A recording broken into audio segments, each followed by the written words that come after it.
Honestly, I don't know what the hell I just watched. No, but seriously, it should not have taken me up until like 5 or 6 episodes of a 9 episode series to kind of put pieces together. Like, oh, I think I get it. This was really trippy, but we got a review to get into, so let's jump into that right now. Folks, this is my review of the new Apple TV Plus series, Severance.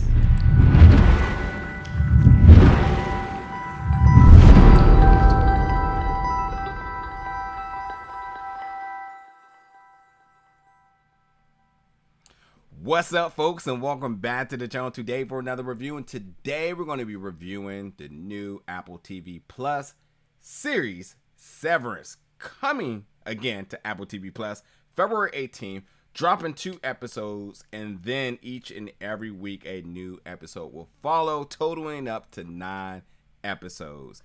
Now, there is without a doubt that this cast is fantastic, up and down the board. And with me being a fan of Adam Scott, who's your lead in this, I was like, I'm checking this out. I don't care how busy I am. I don't care what else I have to review. I got to see what's going on with this. I read the synopsis, which I'll read in 1 second, and I was like, wait, what? And that's fine, because I'd rather read the synopsis and be confused just to watch the series and try to make some type of sense to it and whatnot. But I gotta be honest, this was really slow. Really, really slow. It really didn't start clicking to me until like 6 or the 7th episode, which is dangerous. Very dangerous. And maybe it's just me, but it was so trippy that I was like, what is going on in this? But oh my god, let's just start getting into some things. First of all, as I said, the amazing cast. You have Patricia Arquette, Adam Scott, Christopher Walken. And then Ben Stiller's director has directed this, and it's written and created by Dan Erickson. So there's that. And then when you go to the synopsis here, Mark Scout, who's played by Adam Scott, he leads a team at Lumon Industries, who employees have went under this severance procedure, which surgically divides their memories between work and personal life, which is essentially called the work-life balance. So it's crazy because the leader of this starts to question this procedure in his own, and then it has him diving into like a deep pit of secrets and trying to confront the higher ups and the authorities to figure out what is going on, including himself. So I got to give you a little bit more to kind of help you out throughout this as well.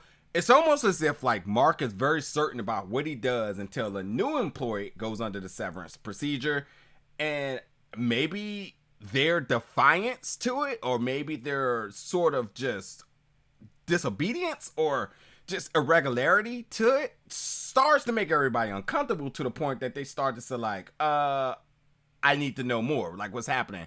And that's really the issue with this, is because, or maybe it's not the issue, maybe it's the challenge for me, is that like you start to not know who's actually on board and who's actually out of line. So it is a complete mystery in terms of trying to decipher what is deemed normal activity and what isn't. And it's very, very, very, very, yeah, it's all over the place on that note. But I mean, the biggest mystery, to be honest, with everything, is like, what is it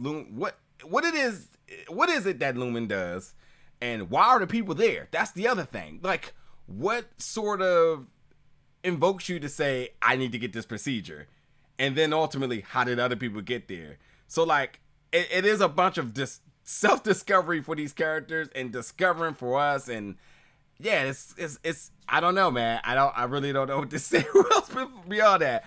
But I will say, like, in this environment that they're at, it is completely trippy. When you look at even the title screen with the title roll and everything, that sort of gives you a little bit of the indication in terms of like how you need to think about this, in terms of the split between somebody's work life and their personal life, because that's what these characters are going through. We're like, are they so committed to their work life that they are in denial what their personal life is? Do they actually exist in a personal life, and vice versa?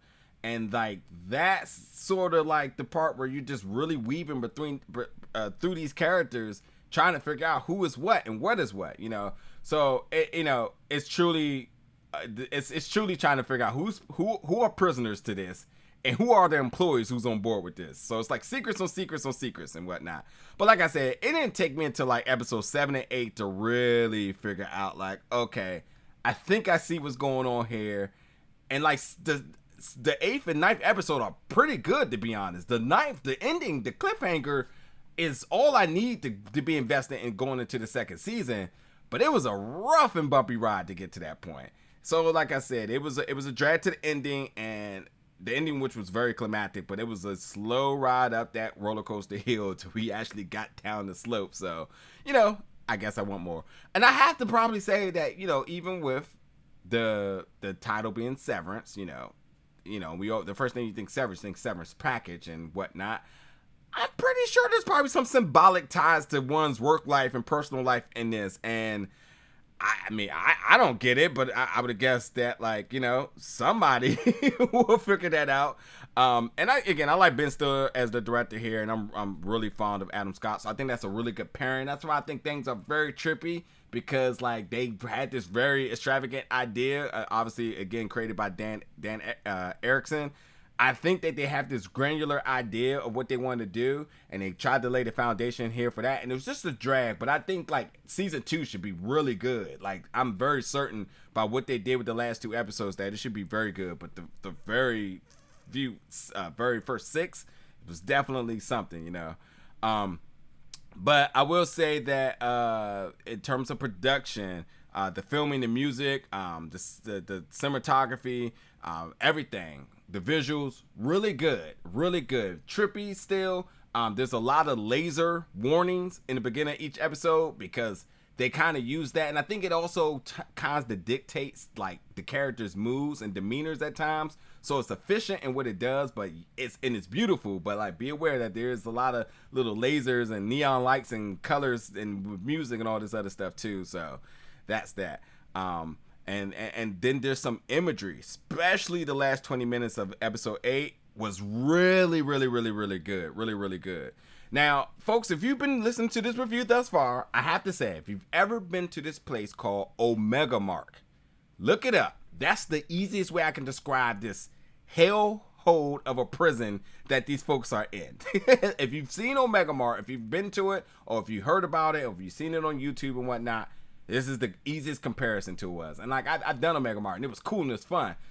But because the story of Omega Mart has to deal with employees living in that environment, I don't think that's fun at all, So, another cast member, Zach Cherry, who's in Shang-Chi, who was the one video recording the fight on the bus. It's good to see him in this, in a very drawn out character arc. I was a huge fan of it. I thought he did a fantastic job. Adam was good. Patricia Arquette was really good. Everybody did a solid job. Patricia did a fantastic job towards the last few episodes as well. She really took it home. But overall, I will say that this show was a slow watch, kind of hard to grasp. Definitely a lot of what the hell is going on moments for me. It took until like the last few episodes to really say, okay, the payoff here I can live with. But for most people, you're looking to be invested into an episode by episode 2 and 3, and that's where I think this may struggle, But if you do decide to hang on to the end, I think you will be pretty satisfied. And again, give appreciation to the cast. The cast up and down is fantastic, and maybe it's just me that didn't grasp to it so easily. I still think it's worth a lot because, again, for production-wise, good. The plot was just very sophisticated. That's what it is. But I think it's still worth a watch. But check it out. Again, Severance coming to Apple TV Plus February 18th. The first 2 episodes and then the new episode weekly. All the way totaling to a total of 9 episodes.